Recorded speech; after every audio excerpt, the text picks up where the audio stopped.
Assalamualaikum warahmatullahi wabarakatuh. Perkenalkan, nama saya Aldi Ramdan Prastia dari Universitas Mercubuana jurusan Teknik Sipil. Di sini saya ingin membahas tentang kedisiplinan sarjana. Pokok pembahasan. Yang pertama yaitu pendahuluan. Yang kedua yaitu integritas. Dan yang ketiga itu reforming kultur. Dan yang keempat yaitu seeding of integrity. Pendahuluan.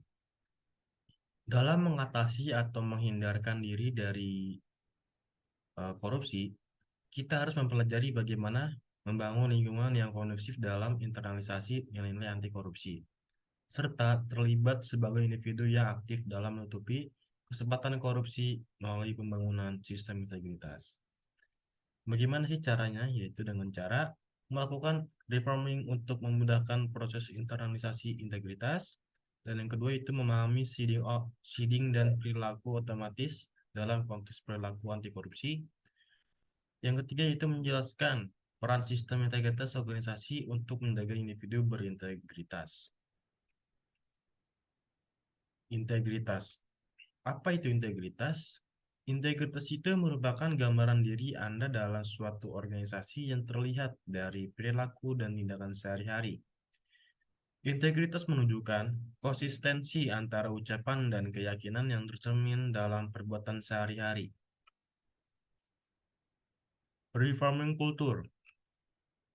Reforming merupakan teknik membingkai ulang suatu peristiwa dengan sudut pandang yang lebih positif. Upaya mengubah orientasi dari perilaku korupsi yang berbentuk kolusi. Bagaimana sih cara menghilangkan kegelisahan, yaitu dengan cara curhat dengan teman, bermain catur, minum secara berlebihan, meditasi, dan seterusnya. Lalu yang keempat yaitu seeding of integrity. Seeding of integrity merupakan upaya untuk menanamkan pengaruh integritas pada bawah sadar hingga dapat membentuk perilaku, kebiasaan, dan budaya integritas. Tiga aspek pertempuran antara integritas dengan korupsi. Yang pertama yaitu koruptor menggoda biasanya pada saat seseorang sedang di luar sistem. Lalu yang kedua yaitu koruptor menggoda biasanya pada saat keadaan sepi dan rahasia.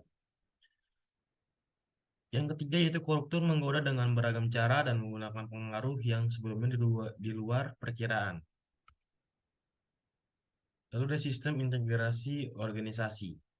Upaya-upaya tunas integritas diharapkan dilakukan secara simultan sebagai perwujudan dari upaya pencegahan korupsi secara terintegrasi, yaitu pendekatan perilaku dan sistem hingga budaya. Sistem integritas yang sudah ataupun yang akan dibangun merupakan lingkungan yang kondusif bagi peningkatan dan penjagaan integritas. Seakan jadi penyelesaian antara rohani dan jasmani dalam diri, penyelarasan jiwa, pikiran, perasaan, ucapan, dan tindakan dengan nurani dan lingkungan. Inilah yang disebut dengan pelembagaan integritas. Peran tunas integritas yang pertama itu menjadi jembatan masa depan kesuksesan organisasi.